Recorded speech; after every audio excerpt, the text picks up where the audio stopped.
Oke, kita berlanjut nih. Berikutnya, wah ini dia. Belum diundang sudah nongol. Belum diundang sudah nongol. Ternyata bidadarinya sudah turun dari pesawat ya.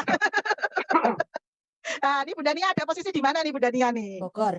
Oh, di Bogor ya. Ternyata nggak di Semarang nih Bunda Nia. Ya, posisi sudah di Bogor. Di Bu El. Ya, iyalah jauh-jauh di Bogor aja mau bertemu dengan Laskar Impaudi se-Jawa Tengah nih. Nah, teman-teman, siapa sih yang nggak kenal Bunda Nia? Wah, tentu kita semua kenal ya dengan Bunda Nia ini ya, yang selalu menyapa kita saat BDR gitu. Ingat nggak? Siapa yang dulu ingat pernah ikut BDR? Zamannya COVID. Ya? Zamannya COVID. Nah, Bunda Nia ini adalah di Himpaudi Jawa Tengah. Beliau menjadi wakil ketua 2 yang membidangi Litbang. Ya, dan kita juga sudah merasakan beberapa program Litbang yang program-program strategisnya yang menggerakkan sampai di kecamatan gitu ya. Nah, tentu ada hal-hal nih yang ingin di-sharing oleh Bunda Nia terkait manajerial gitu ya. Karena memang Bunda Nia ini dari latar belakang keilmuannya itu memang mendalami terkait manajerial. Oke, Bunda Nia, waktu sepenuhnya kepada Bunda Nia hingga jam berapa nih Pak Beni? 15.30 ya? 15, iya. Oke. Silakan Bunda Nia. Oke, ya, baik. Makasih Bu Elisa dan Penny ya. Selamat sore teman-teman, baik yang langsung ada di Zoom maupun di YouTube. Per sore ini berapa yang di YouTube nih? Belum lihat lagi saya. Tadi sempat di angka pagi 1000-an lebih ya, tapi terus siang nih saya lihat agak turun. Tapi oke, karena bisa dilihat lagi ya teman-teman. Nanti kalau waktunya slow, mungkin ini hari Minggu juga banyak yang punya kegiatan pribadi. Oke, Assalamualaikum warahmatullahi wabarakatuh. Salam sejahtera untuk kita semua. Shalom. Om Swastiastu, Namo Buddhaya, salam kebajikan. Nah, teman-teman, saya diberikan amanah untuk sharing tentang manajerial. Jadi saya akan memulai dengan pantun dulu ya, Pak Beni ya. Ini Pak Beni atau Bu Elisa yang temenin saya nih? Apa Pak Dedi? Oh, Bu Elisa, oke. Cakep. Ya, oh belum.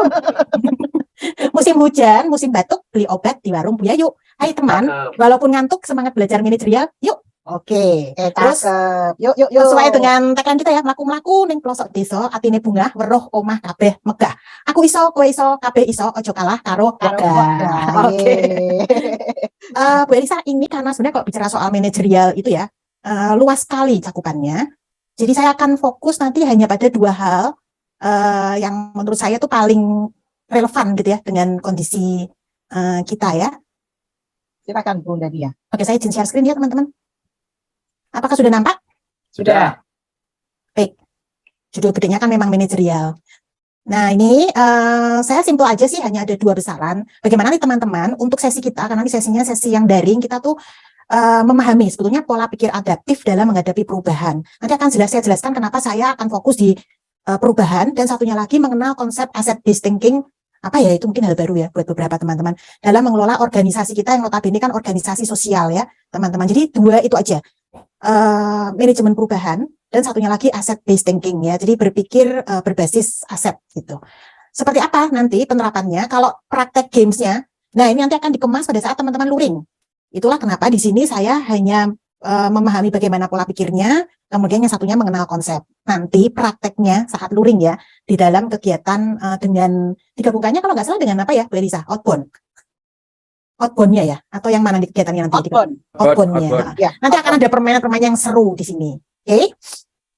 Pengantar, tadi Bu Nurti juga menyebut-nyebut kata-kata disrupsi ya. Memang saat ini kan eranya tuh era disrupsi di mana perubahan itu menjadi sangat cepat banget, tidak terduga, dipengaruhi oleh banyak faktor yang sulit dikendalikan dan kebenaran serta realitas menjadi sangat subjektif. Ya kalau di bahasa Inggrisnya nih VUCA, jadi kalau dengar istilah VUCA ya, VUCA itu sebenarnya terjemahan yang di atas ya, volatility, uncertainty, complexity, dan ambiguity, terjemahan yang di atas itu. Perubahan itu cepat banget terjadinya. Pengalaman kemarin kita dengan adanya pandemi itu siapa juga yang menduga akan terjadi? Dan mau nggak mau kita tuh harus dengan cepat sekali beradaptasi juga ya, karena kita sama-sama tidak ada yang menduga segala rencana kita yang sudah disusun. Saya ingat tuh waktu itu ya Bu Elisa, itu sudah ada rencana mau ngajar ya di Jakarta, kita sudah beli tiket dan sebagainya, kacau semua ya itu. Kacau. Pelatihan di kelas dasar itu betul-betul itu. Dan menjadi tidak bisa dikendalikan. Dan juga satu hal ya, kemudian informasi masuk nih ya teman-teman. Mau yang benar, mau yang hoax, mau yang apapun, itu kebenaran dan realitas itu jadi sangat subjektif sekali. Kadang kita tuh suka eyal-eyalan untuk hal-hal yang sebenarnya kita sama-sama nggak ngerti. Ini benar apa enggak gitu ya, karena begitu banyaknya informasi yang lewat gitu, dan kita sendiri tidak tahu nih mana yang benar, mana yang enggak. Maka kenapa di sini kekritisan kita itu menjadi penting, dan kalau saya sekarang prinsipnya sederhana kok. justru kadang-kadang tidak terlalu banyak buka-buka hal yang saya sendiri nggak tahu nih sumbernya ini benar apa enggak, tuh malah membuat pikiran saya lebih clear. Lebih baik ngurusin yang pasti-pasti aja. Gitu ya Bu Elisa ya, daripada ngurusin yang nggak pasti gitu kan. Karena energi kita akan kesedot ke sana. Lebih baik fokus gitu. Ini ya teman-teman, ini situasi yang tidak hanya Himpauti yang alami, semua sektor apapun itu. Bahkan ya tentunya di satuan kita ya. Nah, kemudian kita kaitkan Himpauti ini seperti apa organisasi ini. Kita lihat secara umumnya ya teman-teman, umum yang terjadi di Himpauti di seluruh Indonesia. Yang jelas kita semua setuju ya bahwa kita tuh organisasi sosial kan ini. Karena memang bukan organisasi profit, maksudnya yang kalau Anda jadi pengurus Anda akan digaji, terus kemudian akan mendapatkan ini dan itu kan tidak ada. Terus posisi kita itu mitra, bermitra dengan pemerintah. Kata-kata mitra itu artinya posisi kita itu sebetulnya sejajar. Nah ini yang menjadi menarik ya, kalau kemudian kaitannya ada yang memposisikan itu justru bukan mitra tapi malah di istilahnya Bisa di bawahnya, bagian di kongkon-kongkon gitu ya. Kemudian kita pasti punya dong visi dan misi yang dari pusat, tadi Bundo juga sudah menyampaikan, kemudian kita turunkan sampai ke jenjang kecamatan. Jumlah anggotanya banyak dan tersebar ya, karena memang Himpauti ini kan di Indonesia yang sangat luas, kemudian kepulauan, anggotanya ada di mana-mana. Alhamdulillah ya Kak, Jawa Tengah ini di Jawa yang banyak anggotanya, tetapi kondisi geografisnya itu kan ada sih ya di beberapa yang mungkin ada pulau tapi tidak sebanyak bayangkan seperti di Indonesia bagian timur. Nah, kekhususan, ada hal yang khusus. Karena ternyata menarik, nanti kalau teman-teman lihat dan rasakan, antara kabupaten satu dan lain itu belum tentu kebijakan daerahnya itu sama. Kemarin kita sederhana aja membahas, apa sih sebenarnya persyaratan guru yang bisa masuk di Dapodik misalnya. Ternyata ada kabupaten atau kota yang mensyaratkan yang bisa didata itu hanya yang S1. Sementara ada yang enggak. Yang dicek itu masa kerjanya dia, boleh masuk kalau minimal 2 tahun. Itu kan berarti udah beda ya teman-teman ya. Dan saat ini nih implikasinya banyak dampaknya. Tidak ada di Dapodik, nggak punya akun belajar ID, nggak punya akun belajar ID, nggak bisa mengakses platform Merdeka Mengajar, nggak bisa mengakses LMS pelatihan-pelatihan yang ada di GBB ya, guru belajar berbagi itu. Dan kemudian paling menarik itu sebetulnya komitmen dan keragaman motivasi dari pengurus dan anggotanya. Ini memang sangat beragam. Kami mencermati ya di provinsi ini ada yang daerah-daerah tuh yang terlihat sekali semangat gitu ya, komitmen motivasinya tuh semangat banget. Tetapi ada juga yang memang perlu untuk didorong-dorong gitu ya, dielus-elus, diitik-itik gitu. Ini sangat beragam dan tidak bisa disamakan satu sama yang lain. Tentunya teman-teman di daerah juga mengalami hal yang sama dengan teman-teman di PC. Sama seperti kami di wilayah melihat teman-teman di daerah gitu ya. Melingkupi semua ini tentunya. Sekarang saya mau ngajak main dulu nih Bu Elisa. Silakan teman-teman, silangkan tanganmu ke depan, ya. Ini saya tutup ini saya. Kita lihat yuk kita lihat di layar. Kita galerikan coba. Kalau posisi silang, nah coba sekarang tangannya disilangkan di depan. Oke, ya tahan dulu ya, ditahan dulu ya posisi silangnya ya. Silang kok malah dudul-dudul keyboard toh Bu? Ojo dudul-dudul. Oke, posisinya silang. Sudah? Tahan dulu ya posisi silang. Sekarang saya akan share screen lagi. Kita lihat posisinya ya teman-teman. Nah, silakan ketik di chat room. Posisi teman-teman tuh gimana? Apakah yang di atas, seperti saya ini posisi yang di atas tangan kiri saya. Teman-teman yang posisi tangan di atas itu, kalau yang kiri seperti saya berarti nomor 1. Kalau yang posisi tangan kanannya di atas berarti 2. Ada yang tangan kanan di atas tapi dipegangin. Jadi megang ini loh, lengan bagian atas. 1, 2, atau 3. Yuk lihat di chat room yuk. Coba posisinya seperti apa? Ayo teman-teman. Yang mana Bu El? 1, 2, atau 3? Banyak yang mana nih? Kalau saya kiri yang di atas. Saya nomor 2 saya. Saya nomor 2. Oh, banyak yang 1 atau yang nomor 2? Bentar, kita lihat, kita cek-cek, yuk. Ada yang 3 juga ya? Beragam nih. Oke. Betul, ada yang 3. Ada yang 3. Sip Betul, ya. tapi paling banyak 2. Paling banyak 2. Yuk kita posisi lagi seperti ini tadi, sama. Seposisi alami aja. Sekarang coba diganti posisinya. Dibalik. Jadi kalau kayak saya, kalau saya otomatis itu berarti yang kiri di atas. Sekarang saya mencoba membalik yang kanan di atas. Coba dibalik teman-teman. Saya balik, berarti kalau saya tadinya kanan, berarti kiri yang di atas sekarang, itu ya? Ya, Oke. Piye, rasanya gimana teman-teman? Nyaman enggak? Kok ganjel gitu ya? Kayak nggak ngunci gitu ya? Coba deh rasain deh teman-teman. Ada yang beda, kurang nyaman, kagok. Nah, kayak gitu ya. Apalagi kalau ditambahin suruh nyengkrem lengan atas yang biasanya nggak pernah nyengkrem gitu kan. Oke, aneh kan? Jadinya nggak nyaman. Ini adalah contoh yang sangat sederhana. Makasih ya teman-teman partisipasinya. Sip. Oke. Kita main lagi sekarang. Ya, tadi nggak nyaman ya teman-teman. Sekarang pilih 1 atau 2. Mana yang lebih disukai? Membaca informasi di gawai, ya, gawai itu maksudnya HP gitu ya, atau kalau WA web di laptop gitu, atau membaca informasi di koran cetak, 1 atau 2. Yuk teman-teman, mana yang lebih disuka? Ada yang bilang Bunia koran aja saya udah nggak pernah beli gitu kan? Tapi mau nggak pernah beli pun saya kok nyaman yang nomor 2 itu. Nah, nggak apa-apa. Silakan, mana yang lebih disukai? 1 atau 2, membaca informasinya di gawai atau di koran cetak? Ada yang nomor 2 juga loh Bu Elisa. Mungkin termasuk orang jadul ini. Ya, ini Bu dari Salatiga nih, Putri Indiastuti. Oh, Bu Dian Minarti juga nih 2 nih. Oke. Ternyata 2 ada juga loh Bu Elisa. Jadi Bu Elisa ada temennya, nggak semuanya Aku 1. langsung merah ini. Ya, ya, ya. Oke, pertanyaannya, apakah proses sekarang belajar di gawai, membaca di gawai itu otomatis? Kalau teman-teman ingat tuh asal usulnya mulai suka baca di gawai itu apa? Kalau Bu Elisa kenapa Bu Ya. Elisa kok suka di koran cetak? So, lebih ini ya, lebih besar gitu ya. Artinya karena saya bisa memegang dengan mudah, kemudian tulisannya gede-gede, itu jadi lebih nyaman bacanya. Tapi Oke. kalau begitu di gawai itu kan, kalau apalagi kalau lewat HP gitu, tulisannya kecil-kecil, terus kadang-kadang harus saya zoom gitu ya, supaya Iya. bisa baca dengan jelas kayak gitu. Iya. Ini ya teman-teman, ada yang bantu ngetik juga nih. Kan semenjak punya HP pun kebiasaan, informasinya lebih cepat. HP selalu dipegang, gampang dicari. Tuntutan zaman ya untuk mau nggak mau kita harus baca, bisa di mana aja. Lebih banyak informasi ya, baik yang benar maupun yang hoax nanti. Bisa dibaca dimanapun. Nah nih, komplit. Jadi banyak sekali alasan teman yang kemudian mengalami transisi. Yang tadinya koran, sekarang mulai di gawai ya. Memang udah berubah. Next ya teman-teman, main lagi yuk. Sesi saya isinya main terus. Teman-teman lebih suka yang mana ini? Bekerja menggunakan komputer di rumah yang gede gitu ya, PC, atau kerjanya pakai laptop? Mana yang disuka? Lebih suka di rumah, yang pakai komputer rumah itu loh maksudnya, yang ada CPU-nya itu ya ada CPU-nya ya, bener ya. Terus dibandingkan dengan laptop, mana yang lebih disuka? Kita lihat yuk. Well, Oh, 2. banyak nulis yang nomor 2 loh, Bunda. Yang nulis Oke. 1 itu baru 1 orang. Rata-rata suka laptop ya? Tuh. Ya, karena praktis bisa Ada dibawa yang bilang karena kemana-mana. praktis. Benar. Oke, ini juga sudah terjadi perubahan ya teman-teman ya. Zaman dulu rasanya pakai laptop itu tuh sesuatu yang kayaknya tuh mewah banget ya, karena memang belum bisa diperoleh dengan murah gitu ya. Tapi sekarang memang sudah menjadi hal yang umum. Jadi situasi memang mengkondisikan seperti itu. Gitu ya teman-teman ya. Sebetulnya enak PC. Ini Bu Rifda. Now final bilangnya enak pakai PC sih gitu ya. Mungkin karena gede gitu ya layarnya ya Bu ya. Oke, satu lagi yuk, next. Mana komunikasi yang sering disenengin? Menggunakan SMS atau menggunakan WA? 1 atau 2?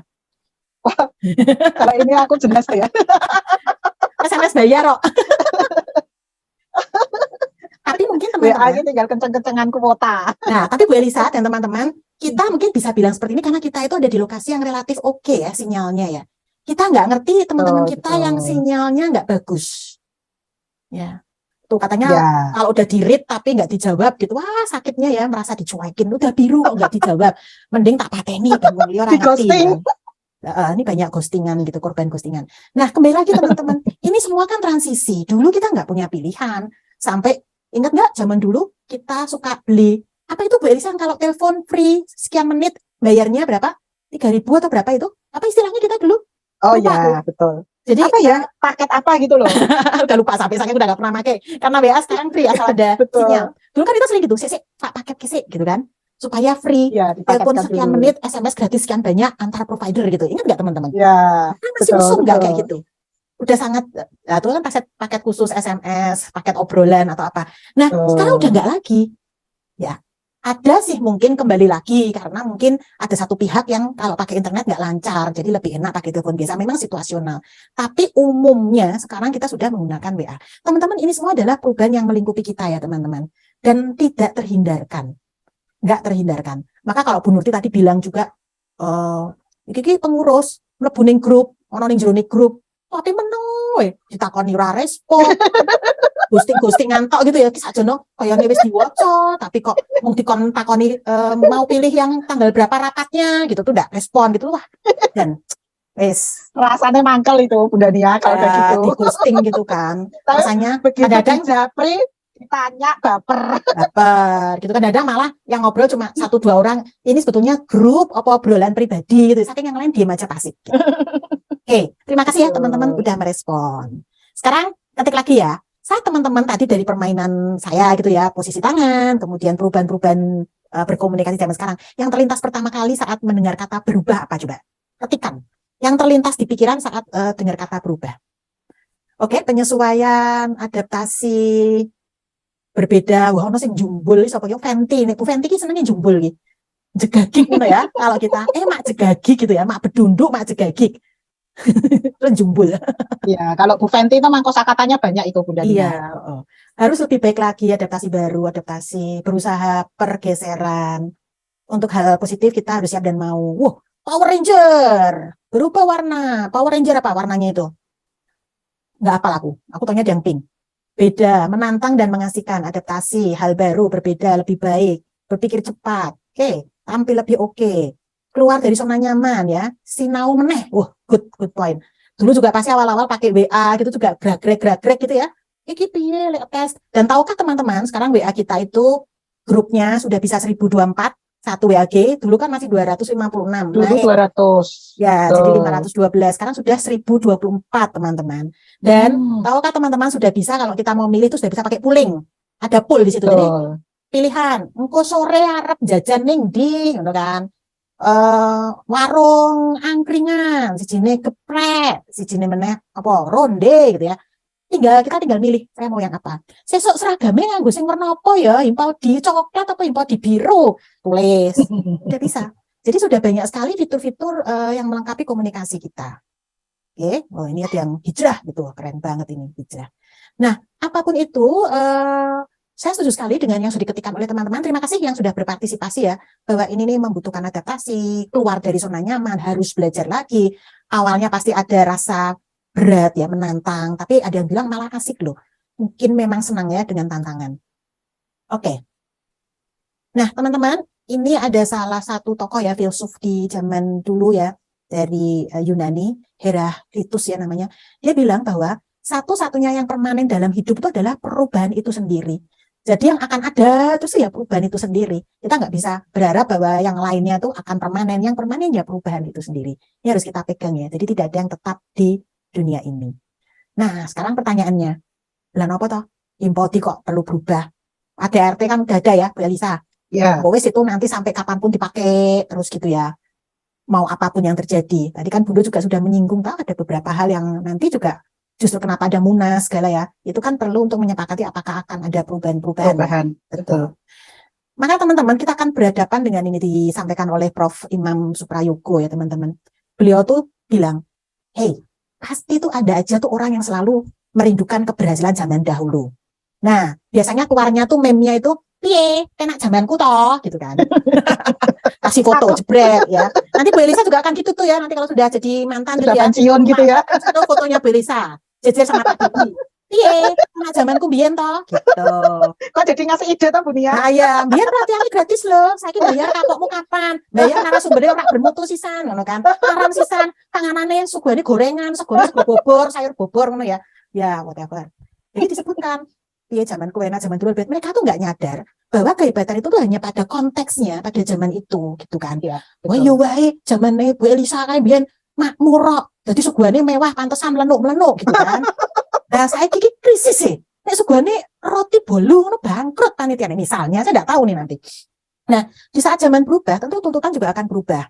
Otomatis itu. Dan kalau kita nggak menyesuaikan, yo wes, organisasi kita akan tertinggal, saudara-saudara. Tertinggal, teman-teman. Inilah kenapa Bu Elisa tuh selalu kan ngomong, mengko nek ora diopeni anggotane, PC iki golek wong saka endi? Habis resourcesnya. Ya karena kitanya tenang-tenang ya zona nyaman, kalau bisa ya tetua ya seumur hidup gitu kan, ora repot, ora dadak pengurus ya seumur hidup, ora gitu. dadak mus-musan atau mau rasa dadak mus-musan dan sebagainya. Wah lah itu udah kita ketinggalan. Contohnya sudah banyak ya, saya tidak perlu menyebutkan organisasi mana yang tertinggal ya. Nanti kita dianggap melakukan apa shaming nih ya, organization shaming, bukan body shaming.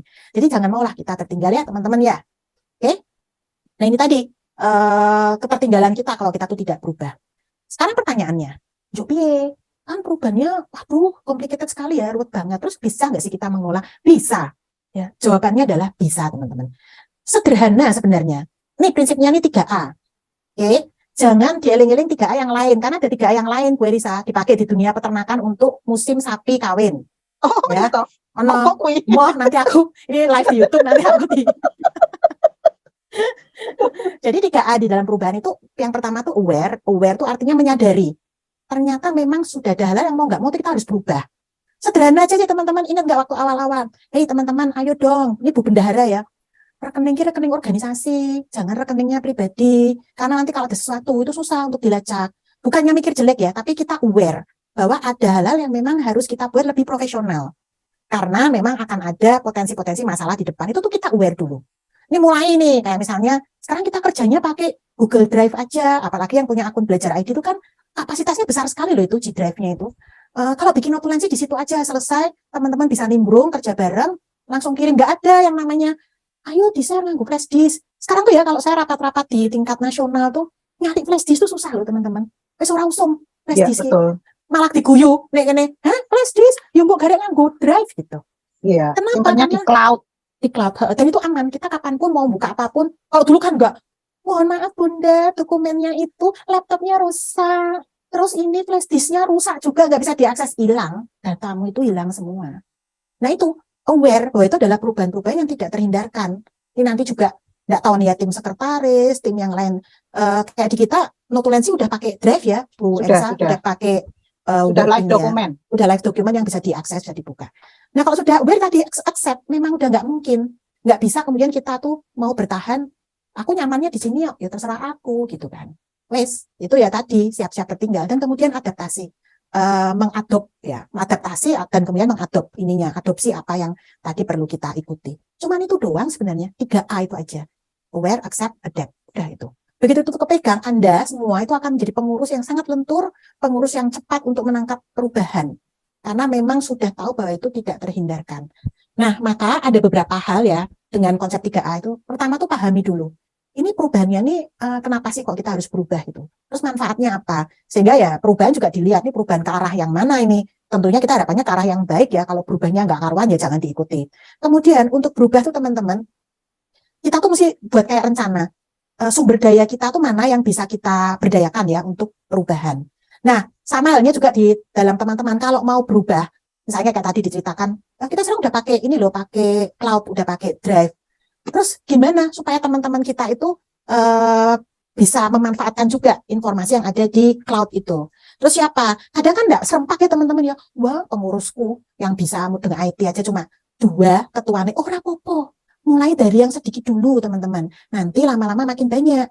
Nah, terus kita tahunya ada perubahan itu seperti apa. Jangan bikin-bikin sesuatu yang tim kita itu belum bisa nerima, maksudnya belum lainnya gitu ya. Belum terbiasa. Terus jenungan judur terus. Ya nggak bisa. Kenapa? Karena the next-nya ini perlu komunikasi untuk perubahannya. Terus cara kita menyampaikan seperti apa? Mulai dari hal yang sedikit-sedikit. Hargai kemajuan sedikit apapun. Cari timing yang pas. Cara penyampaian yang pas itu ya teman-teman ya. Pokoknya dari yang kecil-kecil dulu memang nggak bisa sih. Orang sekarang aja kita kadang-kadang masih ngingetin ya Belisa. Loh kamu kok masih pakainya PPT sih? Kenapa nggak langsung bikin di Google Slide aja? Jadi begitu selesai, oh iya lupa gitu kan. Langsung terus diunggah, terus linknya di-share gitu. Nah, kemudian implementasikan perubahan istiqomah. Kalau memang kita udah terbiasa menggunakan tadi, ini saya pakai contoh yang sederhana-sederhana ya. Sekarang kalau urusan keuangan bisanya transfer lo ya, nggak pakai yang uang kas langsung gitu ya. Itu memang harus terus-terus. Jadi ini penting sekali loh. Nopo tuh udah gak repot orang ngono. Sematet kalau transfer tuh rekam jejaknya ada. Kalau duit cash oper-operan, ketelisut yang merah-merah tuh 2-3 lembar bingung lah bendaranya. Tapi kalau transfer itu kan jelas. Nah, kemudian siapa nih yang perlu untuk berubah dulu? Kayak tadi misalnya, oh ini sekretaris, kalau keuangan, oh ini bendaranya gitu misalnya. Dan kemudian libatkan banyak pihak. Udah itu. Itu pengalaman saya waktu kemarin ngelola pendataan KTA itu, Bumnya. Wah, luar biasa. Ya, betul-betul kan ternyata kan memang step by step-nya itu ya.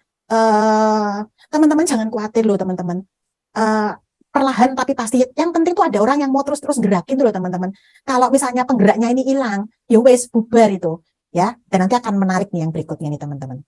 Pertanyaannya, ini tadi kan, Bu Elisa, lah piye, wong ketuanya aja diem aja gitu kan. Terus saya tuh mau gerak sendiri, aku ki sopo gitu ya. Padahal tadi Bundo udah mengingatkan, begitu kita masuk ke menjadi pengurus, kita semua itu sebenarnya pemimpin. Karena kita sudah terpilih gitu ya pesannya ya, Bu Elisa ya. Iya, betul. Nah, pertanyaannya modal, aku ki sopo? Kan ada rasa gitu, wong ketuane we meneng wae yo, Nah, kabite we meneng wae, ora tahu ngejar apa. atau ngejar apa, ning WA yo pasif. Soale dhek iki akeh gaweane, yo nek ngomong ki gawean ki akeh. Gaweanku yo akeh. Tapi kembali lagi kita, nah ini yang mau saya kenalkan. Ini teman-teman, ada yang namanya tuh asset based thinking ya. Apa sih asset based thinking ini? Ini penting sekali. Kalau kita mau menjadi orang yang mau menggerakkan, ini perlu kita miliki teman-teman. Nah, ayo sekarang sebelum diulas, kita ngobrol dulu di chatroom. Menurut teman-teman ya, kita kan himpau nih di kecamatan, di daerah, di provinsi. Yang kita punya nih, himpau punya yang kita bisa sebut sebagai sumber daya. Yuk, kita lihat Mbak Lisa. Oke, silakan teman-teman ditulis di chatroom. Yo. Sumber daya kita tuh apa, teman-teman? Sumber daya yang kita miliki apa?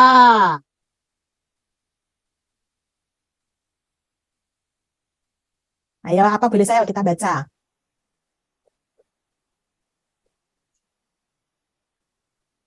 Oh, banyak nih Mbak Lisa. Guru PAUD, SDM, mengurus, data, good. Anggota, tenaga pikiran waktu. Wah, data, Keren. wah ini keren nih kita nih. Ada loyalitas anggota juga itu Bunia. Loyalitas. Anggota yang ikhlas dan mau bekerja. Anggota yang banyak, usaha sampingan anggota, betul. Kemampuan bergerak cepat. Oke, loyalitas, potensi. Wilayah, ada wilayah loh bisa bener. SDM, SDA, anggota yang mau kerja sama. Oke, good. Komitmen. Oke, anggota yang loyal. Oke, good. Kemampuan bergerak cepat. Betul. Komitmen juga disebut sebagai modal ya, ternyata ya. Betul. Oke, kita akan lanjut lagi nih. Terima kasih yang sudah mengetikkan. Yang lain boleh sih urak-urak di catatannya atau apa. Kita kategorikan yuk, teman-teman. Yang teman-teman sebut tadi, misalnya kayak loyalitas, terus bergerak cepat, anggota, SDM, pengurus. Itu masuk di biotik atau abiotik? Sederhana. Biotik itu segala sesuatu itu yang hidup. Kalau abiotik itu segala sesuatu yang kita kategorikan sebagai benda yang mati. Siapa tahu ada yang nyebut, kita tuh diam-diam udah punya loh, sekretariat misalnya. Nah, sekretariat kan termasuk abiotik gitu kan. Terus kita punya aset-aset yang lain loh, ini sebenarnya sudah punya LCD sendiri, sudah punya ruang Zoom gitu ya. Monggo, silakan. Yang teman-teman ketikkan itu masuknya tuh di biotik atau abiotik. Banyak yang biotik ya. Kalau komitmen gitu tuh masuk di mana itu? Masuk di mana, Bu El? Loyalitas, komitmen, abiotik. Ada yang jawab abiotik. Oke. SDM biotik, betul. Betul, SDM biotik. Ini saya sambil lihat yang di YouTube-nya, karena yang di YouTube juga banyak yang berpartisipasi juga. Iya, mohon maaf ya, saya dibantu untuk cek yang YouTube saya nggak buka YouTube saya. Ya, jadi intinya teman-teman, apapun yang teman-teman lihat, sekretariat kita tuh sebetulnya belakangnya punya lahan loh. Kita bisa bikin kolam, siapa tahu gitu ya. Oh, nanti kolamnya dikasih biotik, kita kasih ikan. Weh. Itu sebetulnya semua sumber modal yang kita miliki. Pertanyaannya nih teman-teman, apakah sudah diberdayakan atau belum teman-teman? Nah, ini saya kasih gambar, apa namanya, ini aku jenengnya Bu El kaca pembesar. Karena kadang kita tuh melihat setiap hari, tapi kita tuh tidak menyadari bahwa itu adalah modal yang kita miliki. Jadi pertanyaannya, apakah sudah diberdayakan? Yuk kita analisa kasus dulu. Ini teman-teman ya, analisa kasus ya teman-teman. Ada dua pengurus. Kita sebut saja pengurus A dan pengurus B. Keduanya sama-sama terpilih sebagai pengurus, tapi tidak tahu bagaimana mengawali tugasnya. Banyak nggak yang kayak gini? Halo, siapa yang aku banget nih? Pas dilantik ki bingung, orang ketinggalan dokumen. Aku ki kudu ngopo gitu ya. Aku cukup dihubungi, dikon nganggo seragam, teko-teko cukup dilantik ngono ya. Terus bingung iki ceritanya nih. Ini tapi saya punya dua pengurus. Kira-kira mereka suruh apa ya teman-teman? Bisa nggak teman-teman nge-share dulu? Kira-kira dua orang ini harus kita bantu dengan cara apa? Dengan cara apa? Yang mereka bisa lakukan untuk mengawali perannya. Silakan teman-teman di chat room. Yo, silakan ditulis teman-teman. Apa yang harus ono sing auto panik ya, saka mayong poro. Halo Bu Vi. Kira-kira apa yang harus mereka lakukan ya teman-teman ya? Aku banget ini. Oke, koordinasi bagi tugas, thank you. Melihat program kerja. Dokumen warisan katanya. Lah, Dokumennya ora ono, Bu. Bu Susi jawab apa? Tenang dulu, nggih, Bu Susi, setuju. Anakku ki saka Purbalingga. Bertanya, belajar, baca ada. Ada yang jawab nunggu instruksi. Ya, nih rombongan Cilacap. Anak Ibu Marjuni. Lho kok pas sih sopo kowe sing jawab? Pas Cilacap maksudnya loh. Oh, ada yang ngomong diajak ngopi dulu. Lagi aku seneng terus Ki, Sule. ngobrol. Mari Mami Fenty, kita ngobrol terus jangan lupa makan sate srepek gitu ya sama telur merica. Oke. Rembang. Oke, good. Melu-melu se. Ya, it's okay. Pak Narto Ini nih. di YouTube ada yang menjawab nih, Bu Nia. Cari tahu yang dilakukan kepengurusan sebelumnya. Oke, good. Terus Makasih. ada yang jawab koordinasi dengan pengurus di atasnya. Yes, oke. Ada juga yang bilang bikin angket. Siapa tuh? Ya, ini yang bikin angket nih dari PAUD Nur Aini. Nah, saya nggak tahu tapi dari mananya ini. Oke, Ya. ada yang diajak ngobrol hati ke hati, heart to heart. Heart ya, bukan hurt, luka ya. Plesetan. Oke, kita lihat ya apa yang terjadi dengan pengurus A dan pengurus B. Makasih ya teman-teman sudah membantu memberikan solusi pada pengurus A dan pengurus B. Ini mereka udah dengerin nih ceritanya nih. Terus ternyata kita lihat nih teman-teman. Pengurus A. Nih, ya wes, aku menunggu arahan dan program dari atas. Ada yang ngetik gitu kayaknya tadi ya, Belisa ya. Ya, Terus nunggu instruksi. pilih obah. Wong danane we mung sithik, aku ya obahe sesuai dengan kumpulan dana yang dipunyai toh, timbangane mumet gitu kan.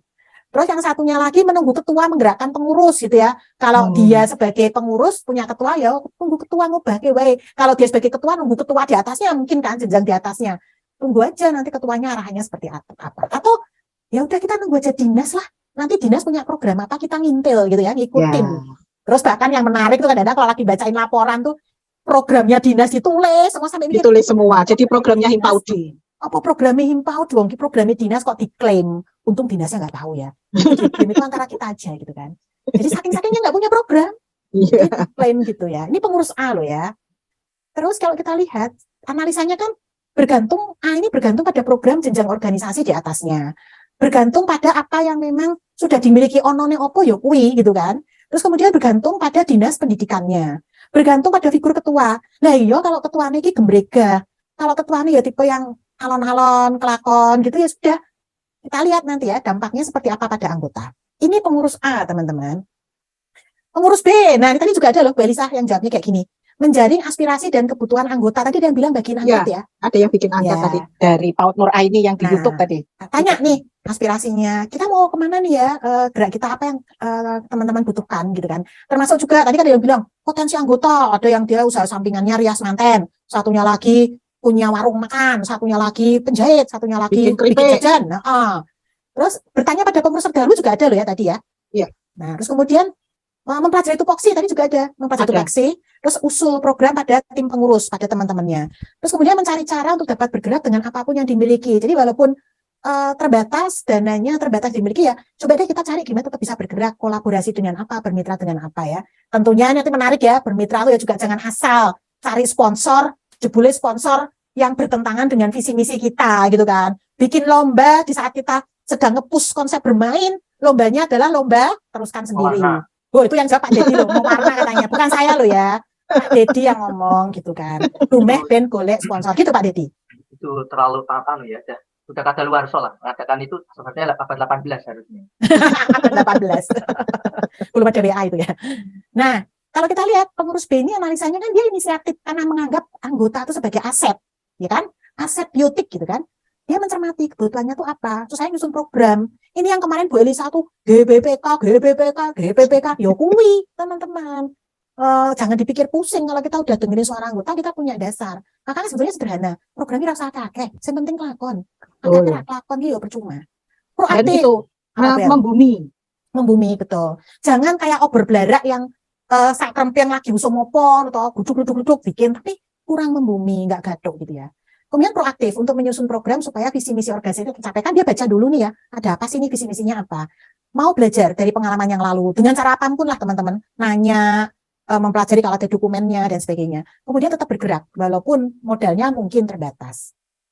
Nah, bagaimana nih menurut Anda? Tadi juga sudah dijawab oleh teman-teman ya, pengurus A dan pengurus B kan. Kita lihatnya tuh dampak sebenarnya. Otomatis pengurus A itu anggotanya tuh jadi pasif. Lalu nggak ada kegiatan mati suri gitu loh kegiatannya, nggak pernah kumpul. Karena kalaupun kumpul kenapa nih pasif? Monoton, tidak sesuai dengan kebutuhan. Datang Cuma tuh isinya tuh narik iuran itu cari loh, Bun, ya. iuran, terus makan-makan, bar gitu. Nggak ada sesuatu yang baru, nggak ada sesuatu yang menggerakkan kayak gitu ya. Pasif aja. Ini yang ngapain dia merasa nggak ada gunanya bergabung di Himpau karena cuma iuran toh. Iuran tuku seragam, iuran tuku apa jenenge pin. Nah, yo ki pinku jono ki, masih punya ketutupan rambut. Kalau pengurus yang B otomatis anggota tuh merasa duweni karena dia merasa usulannya itu didengar. Ya, dan dia merasa juga dibutuhkan keberadaannya karena didengarkan tadi. Kegiatannya juga dirasa bermanfaat, teman-teman. Nah, ini nyambung Bunia dengan programnya bidang organisasi terkait revitalisasi anggota. Nah, ini nyambungnya ke sini nih Bunda Nia nih, revitalisasi anggota. Nah, teman-teman, benar sekali memang tulang punggung kita, aset kita itu adalah paling utama di depan mata itu sebenarnya anggota. Ya, maka kalau kita lihat pengurus A itu kan pasif nunggu arahan, tidak memberdayakan anggota, bergantung pada apa yang sudah dimiliki. Kalau pengurus B itu proaktif memberdayakan anggota, berusaha mencapai visi misi, mau belajar, berusaha mengembangkan modal yang dimiliki. Nah, teman-teman, dua ini sudah kelihatan. Yang satu tuh basisnya tuh pada kekurangan. Berkutannya tuh pada masalah dan alasan. Kalau orang-orang tuh kayak gitu. Lah yo ketuanya menang wae kok. Program dari atasnya nggak cetoh gitu kan. Terus kita tuh suruh apa nggak tahu gitu kan. Bersandar pada pihak lain, dinasnya aja nggak nggak pernah ada pelatihan, nggak pernah ada pelatihan, kan kita kan sebenarnya nunggu kita tuh siapa sih gitu kan. Terus kemudian programnya tuh asal jalan, dananya aja terbatas kok, kita nggak punya kapasitas. Teman-teman, ini pengalaman kami di PW ini ya, di dalam kepengurusan itu, kita tuh kalau dibilang tuh bondo nekat. Kalau enggak kita tuh nggak pernah punya sekretariat yang 3 itu tuh jujur aja tuh bonek. Dan kami tuh dalam beberapa kegiatan tuh bonek-bonek kayak gitu yang akhirnya mendapatkan banyak kemudahan. Kerjasama dengan A, kerjasama dengan B. Itu yang boleh dibilang tuh kita tuh nggak pernah kepikir nanti duitnya berapa ya, nanti kalau tekor piye ya, sopo sing bakal nombokin, nggak ada. Kita tuh niatannya kita luruskan, terus kemudian kita maju aja. Nanti yang lain tuh bisa kita pikirkan bersama dan pecahkan bersama juga. Maka fokusnya kita apa? Pada anggota. Kita tuh selalu justru mikirnya ini bermanfaatannya apa ya pada anggota? Dampaknya ke depan tuh apa? Hanya akan membebani mereka kah atau akan membawa kebaikan buat mereka. Terus kita punya aset apa yang bisa kita berdayakan. Terus kemudian program yang kita rancang tuh mengarah pada visi dan misi. Nah, teman-teman, sebenarnya ada setidaknya 7 yang disebut dengan modal-modal yang bisa kita petakan, 7 modal utama. Tadi teman-teman yang pertama itu sudah menyebutkan ini manusia ini ya, ini anggota, pengurus gitu ya, jejaring kita gitu ya, tokoh-tokoh yang mungkin kita kenal bisa membantu kita. Kemudian sosial ini apa sih? Sosial itu ya kayak dukungan-dukungan dari kondisi di sekitar kita. Jadi relasi kita yang baik gitu ya dengan semua pihak yang berkaitan dengan Himpodi itu kan sosial. Maka gambarnya tuh kayak orang merangkaikan puzzle gitu ya. Fisik nih jelas ya teman-teman, bisa kita udah punya sekretariat, kita sudah punya apapun lah yang benda yang bisa kita pegang. Finansial tuh ceklok welo pasti itu ya, itu modal. Kemudian modal politik loh punya maksudnya opo? Kok dadak nganggo politik-politik, bukan itu teman-teman. Kita semua itu kan warga negara dewasa yang punya hak politik juga. Sehingga manfaatkan itu dengan baik pada saat kita menyuarakan aspirasi kita. Pilihlah orang-orang, pilihlah pemimpin-pemimpin yang memang bisa membantu kita mewujudkan visi dan misi kita. Gitu ya teman-teman. Jadi vote, memilih ya, itu adalah bagian hak kita. Nah ini yang kita perlu untuk selektif. Kemudian agama dan budaya ini juga modal kita loh teman-teman. Dan lingkungan alam. Oke. Setidaknya ada 7. Ini bisa kita petakan. Nanti pada saat bermain di luring, itu nanti akan coba kita perdalam ya. Ini karena kita daring terbatas. Nah, teman-teman, ini refleksi buat teman-teman semua dari 2 hal tadi tentang manajemen perubahan. Apa yang sudah teman-teman pelajari dalam waktu yang kejar tayang ini ya, sekian menit. Mempelajari berubah itu tidak nyaman, tapi memang kita ada tuntutan buat berubah gitu ya teman-teman. Terus kemudian bahwa sebenarnya kalau kita membuka mata lebih lebar, asset-based thinking, sekitar kita tuh banyak yang bisa kita berdayakan. Oke, jadi jangan pasif, jangan menunggu. Nah, cara kita sekarang mengaplikasikan di organisasi itu mau seperti apa ini teman-teman? Piye carane ben bumbrega, piye caranya memanfaatkan modal yang kita miliki. Dan kemudian kita sendiri sebagai pengurus, yang sebagai pemimpin, bagaimana sih kita mengembangkan ilmu ini untuk kepentingan anggota kita? Ilmu yang mana Bun ya? Ya ilmu tadi, mengelola perubahan, ilmu untuk mengelola aset-aset yang kita miliki supaya bisa lebih berdaya. Gitu ya, teman-teman. Akhir dari saya, terima kasih. Saya kembalikan lagi pada Bu Elisa.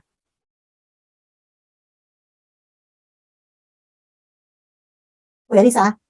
Halo, halo, halo. Oke. Apakah suara saya sudah terdengar? Sudah, Masih sempat silakan. terpental. Oke, terima kasih Bunda Nia. Ini sesi yang sangat menarik ya, karena tadi banyak sekali interaksi dengan peserta dan peserta. Ternyata saya cek di YouTube gitu ya, mereka juga ikut menuliskan jawabannya di chat room loh. Teman-teman, Betul. ya, makasih partisipasinya. Oke, keren-keren ini ya Bunda Nia ya. Bunda Nia, oke, apakah kita akan memberi kesempatan untuk Ya. sesi tanya jawab? Masih ada waktu kan saya, benar ya, 30 menit ya maksimum Ya, betul. Oke, silakan bagi teman-teman, baik yang itu di Zoom maupun di YouTube, apabila ingin menyampaikan pertanyaan, silakan bisa dituliskan di chat room, maupun teman-teman bisa raise hand untuk bertanya secara langsung kepada Bunda Nia. Silakan. Pak Dedi, saya minta bantuan untuk memantau apabila ada pertanyaan di YouTube. Bisa Pak Det?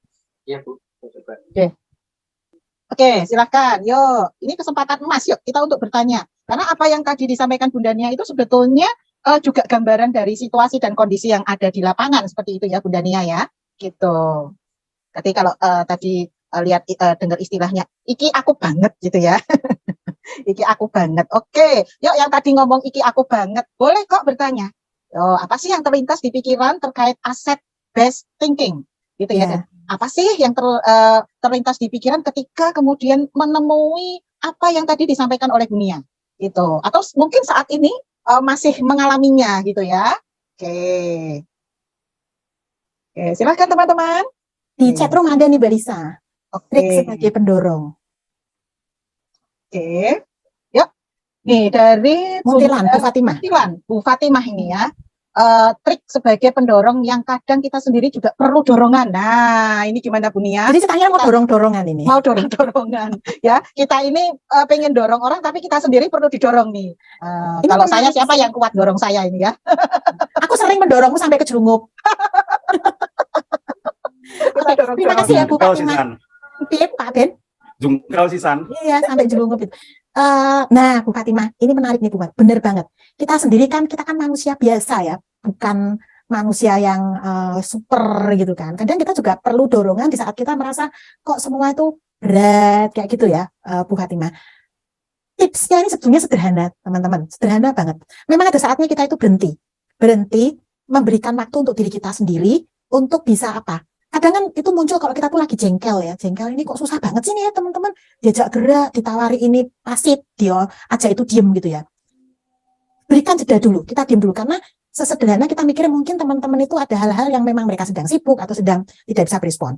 Tetapi yang paling penting ya teman-teman, kalau ini sharing pengalaman pribadi yang belum tentu juga bisa diterapkan untuk teman-teman. Kalau saya tuh berusaha selalu berada pada satu lingkungan itu yang apa bahasanya ya, positif gitu ya. Jadi situasi yang selalu membuat saya tuh berada pada kondisi yang positif. Teman-teman yang selalu menyemangati, walaupun kadang-kadang tidak harus kaitannya sama himpodi ya teman-teman. Bisa saja teman-teman pegiat-pegiat lain yang memang dia punya kancahnya sendiri-sendiri, kiprahnya sendiri-sendiri. Atau kalau teman-teman nggak punya langsung kan kita bisa lihat banyak hari gini kan, entah film atau apapun yang membuat kita tuh kadang berpikir, saya ini belum seberapanya nih yang saya lakukan gitu ya. Itu bisa jadi mood booster gitu. Itu yang saya lakukan. Nah, di sini kan ada Bu Elisa, ada Pak Beni, bahkan Pak Dedi. Mungkin punya trik-trik yang lain yang bisa di-sharingkan juga.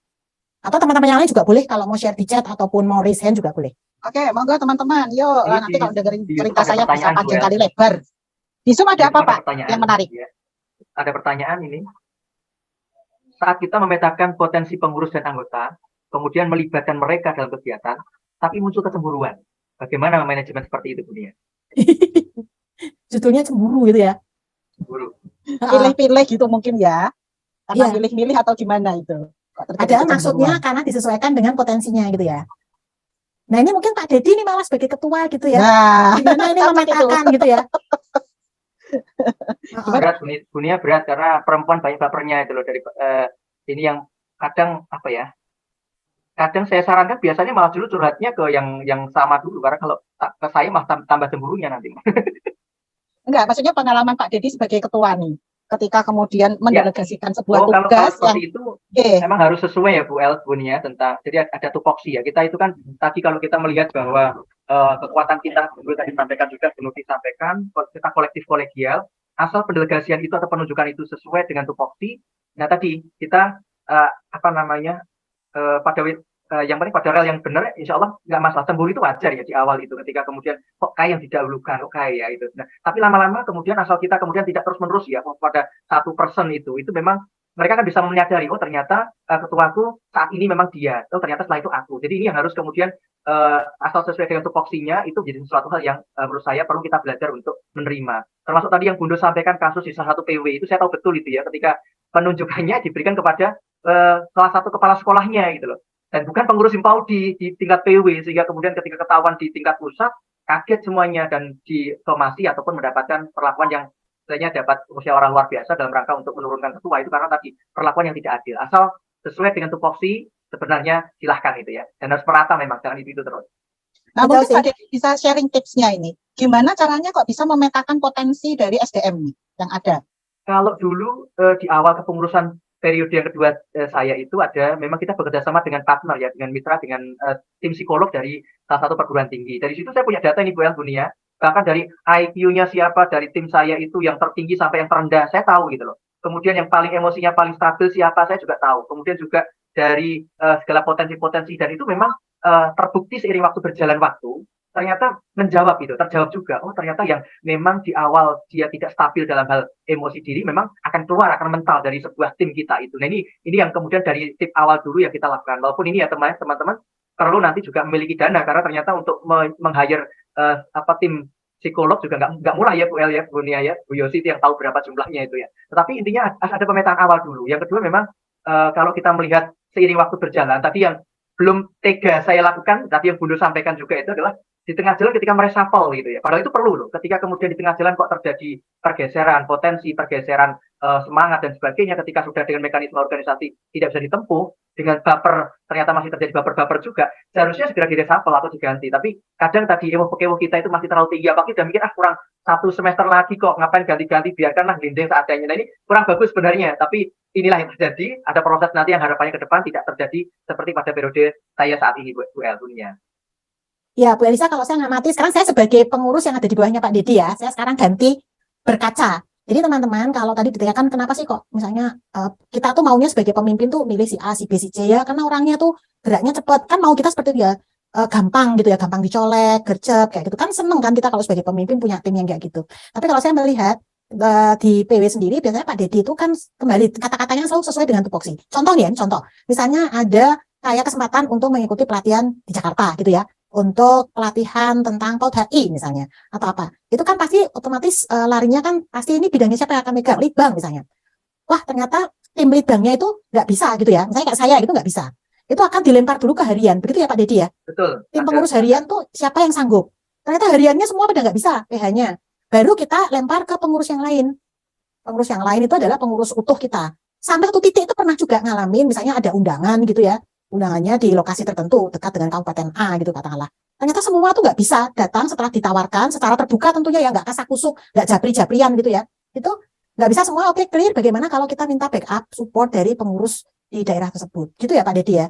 Iya, betul sekali Bu Nia. Ini yang kadang juga tadi bisa berdampak juga ke cemburuan ke PD yang lain. Kenapa kok yang dituju itu gitu loh. Padahal sebenarnya kita ada banyak sekali mekanisme koordinasi dan komunikasi yang sudah kita lalui terlebih dahulu. Begitu ya Bu Nia ya. Dan itu tentunya pengetahuan dari grup. Kalau ada yang merasa tidak tahu, kadang kalau di tim kita sendiri di tingkat PW biasanya keterlewatan membaca update informasi, sehingga kadang minta maaf juga di grup kita. Oh ternyata lupa kemarin belum lihat. Nah ini yang kadang teman-teman juga harus belajar bersama ya kita yang untuk bisa menerima bahwa kekuatan di Himpau di saat ini memang kecepatan untuk koordinasi, kecepatan untuk mendelegasi, kecepatan untuk kemudian mengambil keputusan, dan itu keputusannya tidak by person pemimpin saja, tapi juga semua punya kesempatan untuk memutuskan bersama karena ini kolektif gitu ya Bu ya. Betul.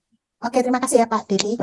Tanya lagi Bunda Nia, ada satu pertanyaan. Iya. Menanyakan nih Bunda Nia, bagaimana sih menumbuhkan rasa percaya diri pada pengurus yang terhitung itu masih baru, mungkin masih memasuki satu periode begitu ya? Oke, ini mungkin kaitannya dengan yang di atas juga. Apa mungkin ada tips? Memberikan motivasi pada anggotanya supaya pengurus mau aktif dan kreatif. Jadi yang dikasih motivasi itu maksudnya Anggotanya. anggota tim ya. Anggota tuh anggota mungkin. body mau aktif dan kreatif dalam organisasi gitu tuh kata-katanya. Apakah ini paralel sejalan ya? Sebenarnya kan kepercayaan diri itu gini. Kepercayaan diri itu kan bukan sesuatu yang muncul secara tiba-tiba ya teman-teman. Kita kalau yang lebih senior katakanlah itu kan perlu memberikan kesempatan-kesempatan pada yang muda. Dilihat aja dia itu sudah mampu padahal dari yang sederhana-sederhana dulu aja. Misalnya kalau dalam kepanitiaan tuh mulai diberi kepercayaan yang sifatnya sederhana dulu. Misalnya apa ya Bu Lisa yang agak sederhana, walaupun semua tuh menurut saya penting loh ya. Tapi yang tidak muncul di depan panggung, misalnya oke, backup ngurusin untuk konsumsi gitu ya, misalnya. Maka biasa nggak nganggep konsumsi kesannya kayak orang penting tuh enggak. Tapi kan dia tidak perlu untuk tampil. Biasanya kan PD itu kaitannya kalau dia harus tampil kan di depan itu. Dari hal yang kecil-kecil itu, terus kemudian mulai, misalnya nanti kamu yang di depan ya untuk memastikan ada tamu datang nyumanggake gitu. Mulai dari hal yang sedikit-sedikit dulu aja Bun. Dan satu hal, teman-teman, kadang memang kita itu kalau sudah posisinya senior, pengurus-pengurus lama itu kan kadang sok nggak sabar itu. Ini ngomong jujur aja ya. Maunya kan tadi harus cepat, harus apa gitu ya. Nah, terus ngerasa kok kayak gitu aja kok nggak cakcek kayak gitu aja kok masih keliru kok kayak gini. Itu tolong direp dulu. Standarnya diturunin dulu ya teman-teman. Kalau nggak si pengurus muda ini nggak pernah terbangun rasa percaya karena wah lah aku kok salah meneh. Itu sih teman-teman kalau tipsnya. Jadi biarkan dia itu belajar dulu, tertatih-tatih ya enggak apa-apa, sok sedikit. Kita ngelihatnya bukan langsung yang sempurnanya, tapi kemajuannya dia. Yang kita hargai itu kemajuannya. Itu insya Allah sih, saya yakin sih pasti bisa. Tapi kalau kita nggak sabar, terus kita ambil alih gitu tuh, ya sakitnya tuh kan di sini gitu ya, rumong sorak dipercaya. Jadi kan Bu Nurti juga Rumong sorak dinggoke ya Bunda Nia ya. Ini ada satu pertanyaan lagi di YouTube, saya bacakan ya untuk terakhir ya. Oke. Dari Bu Vera Susanti, apa yang harus kita lakukan jika sudah punya program, tapi program tersebut harus menunggu program dari pusat, jadi belum boleh dilakukan hingga program tersebut tertunda. Mungkin Bu El juga bisa melengkapi ini. Apa itu Pak? Aku jadi bingung. Ini juga belum konkret ya sebenarnya. Belum konkret gitu. Kalau yang berhubungan dengan Latin, memang itu berjenjang ya Bu El ya.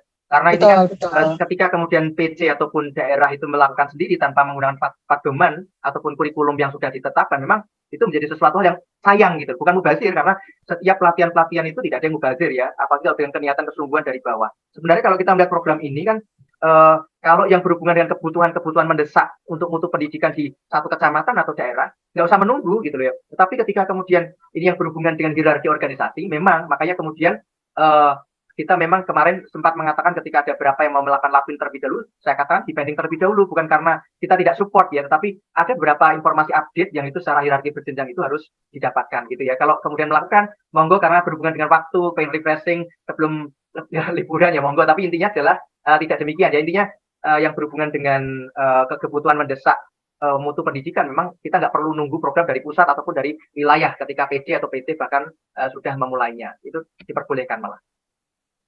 Ya betul. Sama seperti kemarin kita sudah merancang untuk Muswil itu kita harus konfirmasi berkali-kali ke pusat ya, sebetulnya di bulan apa mereka akan Munas itu, karena kan itu sebetulnya saling terkait. Nggak bisa dong kita kemudian Muswil mendahului Munas itu misalnya, itu ada rangkaian. Betul. Ini tadi yang bertanya soal aktif dan kreatif itu dari Kartosuro ya, ini PC Kartosuro itu aktif dan kreatif di pengurus Himpodi tidak menunggu perintah dan ide dari ketua. Nah ini menarik ya, teman-teman. Sebenarnya kan ide itu bisa muncul dari manapun, tidak harus menunggu dari figur tertentu. Hanya saja kembali lagi, sejauh ini seberapa banyak sih kita tuh coba melibatkan di dalam kepengurusan kita tuh curah pendapat dulu, punya ide apa, punya masukan apa. Nah kalau misalnya itu tidak pernah terjadi, tidak pernah distimulasi ya istilahnya, ya kita jangan berharap kalau muncul ide-ide. Apalagi kalau sudah mulai terubus gitu, sudah mulai mentes muncul, dikat gitu ya, ketuanya enggak bisa, itu nanti boros, nggak bisa, ini dulu, nanti baru. Lama-lama ya pupus, si tunas kreatif dan sebagainya itu bisa saja hilang. Tapi kalau motivasi gitu ya Bun. Ya, tapi kalau memang itu didorong, sesedikit apapun, mulai dari hal yang kecil-kecil itu ditumbuh suburkan gitu loh. Jadi perlu dilihat juga sebenarnya organisasi kita ini selama ini seperti apa sih. Jangan-jangan memang model-model nunggu ketua nek ditutup maku, ketuanya menang ya menang, ketuanya obah ya nembe melu obah gitu. Itu refleksi kita semua sih teman-teman. Kadang-kala juga ada ketua juga yang kurang kooperatif gitu Bu Nia. Pinginnya sih semua sumber ide kreatif itu dari ketua. Ketika ada kemudian anggota timnya yang menyampaikan ide kayak gitu tuh kayak yang nggak suka atau kurang suka begitu. Nah kalau seperti itu gimana tuh Bunda Nia tuh? Nah itu kenapa kok dulu dipilih jadi ketua? Ya salahmu dewe gitu ya. Loh, Ngono ya. makanya teman-teman kalau milih tuh Bu, yang kritis gitu ya. Nyari ketua itu yang memang polanya sudah pola kolektif kolegial. Jadi kalau sudah tahu bahwa ini orangnya tipe-tipe dominan, otoriter, alamat, walaupun satu sisi ayem gitu ya, judulnya salah pilih bener Bu Fat. Jadi atau jangan-jangan memang Pak Dedi itu mungkin jangan-jangan ada yang memang transisi perlu yang gitu dulu ya Pak Dedi ya, harus yang otoriter dulu, kalau enggak gerak gitu ya. Tergantung. Tapi kalau sekarang kok ketuanya kok otoriter ora gelem ngrungokke ya kita kembalikan lah biyen opo gitu ya, kok dipilih kan pilihanmu. Ketuanya modelis yang pasif, bergerak kalau ada dana bantuan dari pemerintah pusat, kalau enggak ada ya diam aja gitu ya. Ya sapa sing milih gitu kan. Nah itu makanya kalau beli kucing gitu ya nggak apa-apa beli kucing dalam karung, tapi pastikan kucingnya dalamnya kucing anggora gitu ya, atau kucing bengali gitu ya. Dan jangan dapat kucingnya kucing garung, Kucing jadi garung. ketua ternyata jadi gitu kan.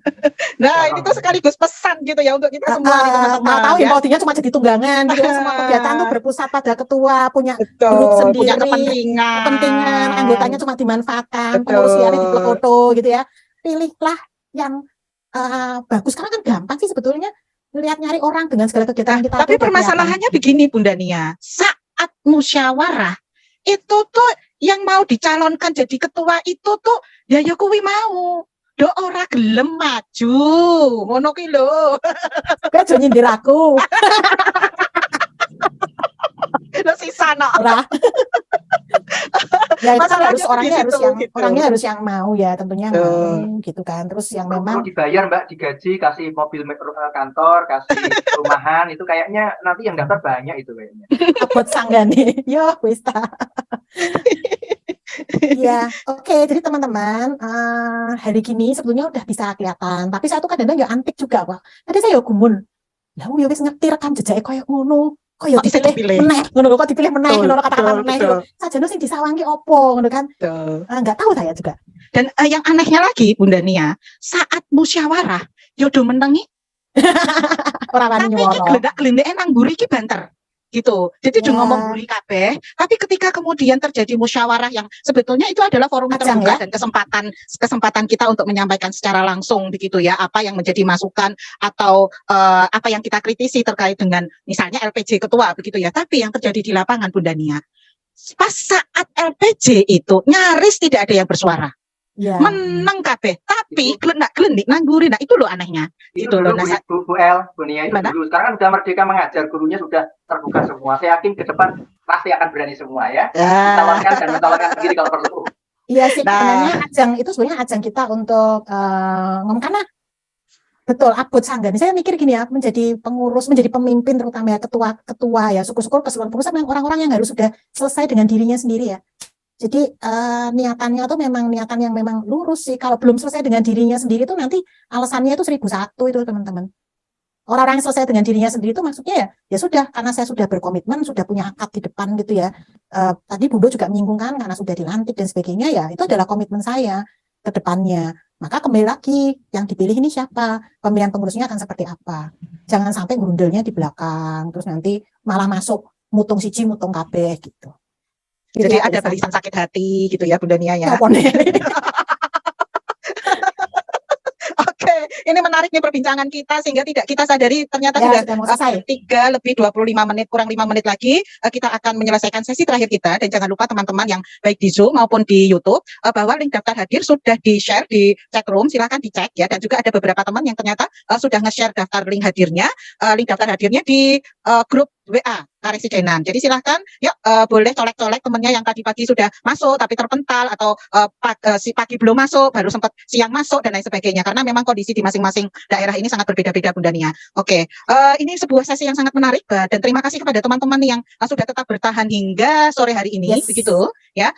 Memang kegiatan daring ini tantangannya luar biasa Bunda Nia gitu ya. Tadi pagi yang susah masuk, ternyata kapasitas Zoom-nya hanya 300, tapi sudah kita antisipasi dengan kita sediakan YouTube secara live ya. Dan Jadi bisa diputar ulang ya, ditonton betul, ulang ya. betul. Jadi jangan khawatir kepada teman-teman yang tadi terkendala, saya cek itu di grup, banyak yang melaporkan ada beberapa yang mati listrik gitu ya. Nah, jangan khawatir karena kita sudah merekam sesi hari pertama ini ya. Nanti tapi mohon bersabar karena kita tidak bisa langsung kemudian mengunggahnya di YouTube untuk siaran ulangnya gitu ya. Mohon bersabar karena ini juga butuh proses untuk mengkonvert rekaman dari Zoom kemudian diunggah lagi ke YouTube. Maka bagi teman-teman yang tadi mungkin terpental atau mungkin karena kendala mati lampu, mati listrik ya. Nah, jangan khawatir karena nanti akan kita tayangkan ulang. Namun sekali lagi saya ingatkan, silakan teman-teman besok kita akan memulai pada jam 1 siang.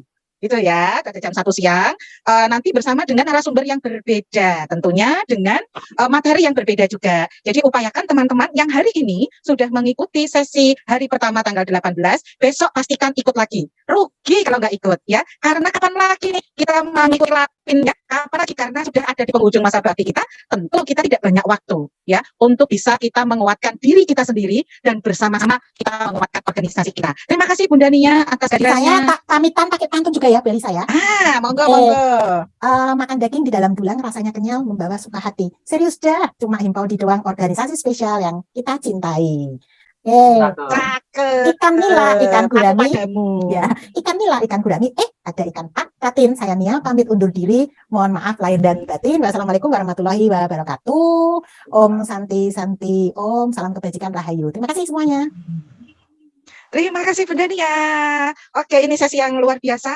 Di sesi terakhir ini gitu ya, Bunda Nia menutupnya dengan cantik, dengan pantun yang membuat kita semakin komitmen untuk menapaki jalan yang kayaknya nggak mudah gitu ya. Tapi ternyata setelah kita bersama-sama tadi dari tadi pagi dengan Bunda Neti hingga sesi siang hari ini dengan Bunda Nia, saya mau tanya nih gitu ya, gimana rasanya jadi pengurus Himpaudi? Masih mau?